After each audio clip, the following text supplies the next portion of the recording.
చాలా సంతోషంగా ఉంది నాకైతే ఈ పూట. ఎందుకంటే అక్కడ వచ్చి ఒకసారి చూస్తే దాదాపు 29 పనులు, 20 కోట్ల రూపాయలు.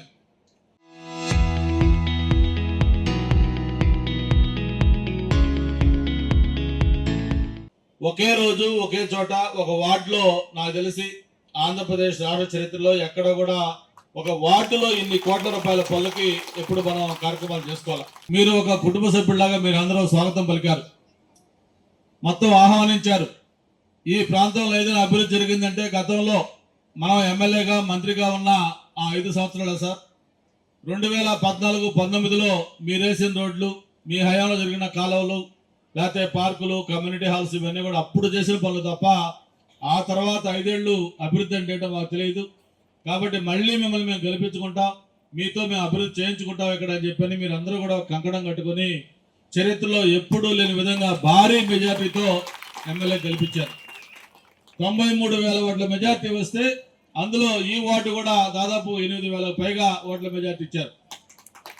అంతకుముందు ఎప్పుడు కూడా వార్డులో అంత మెజార్టీ మనం కన్నీ విని ఎరగల, అటువంటి భారీ మెజార్టీతో గెలిపించారు.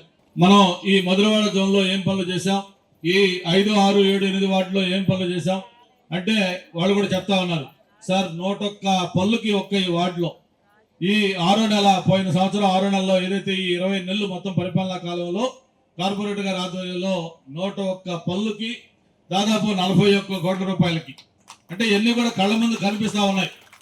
మనం నేనేదో చెప్పడం వేరే వాళ్ళది అంటాం కాదు. కోట్ల రూపాయలు ఈ మధురవాడ జోలికి మళ్ళీ శాంక్షన్ చేశారు. అందులో మళ్ళీ మీ వాటి కూడా ఉంటాయి, 3 కోట్లు ఈ వాటికి, అదే ఈ వాటి కూడా మళ్ళీ ఒక 3 కోట్ల రూపాయలు. ఇవన్నీ కూడా మనకి మీరు అభివృద్ధి కార్యక్రమాలు ఎలా చేస్తారో చెప్పడం ఉదాహరణే. సరే, ఈ అభివృద్ధి కార్యక్రమాలు ఒక పక్క, అట్లా అని చెప్పి మళ్ళీ మనం సంక్షేమ కార్యక్రమాలు చేయట్లేదా అంటే మీకు తెలుసు, ఎన్నికల ముందు మన హామీలు ఇచ్చిన ప్రతి కార్యక్రమాన్ని కూడా local to global news at your finger tips. మీ చేతిలో ఒక ఆయుధం.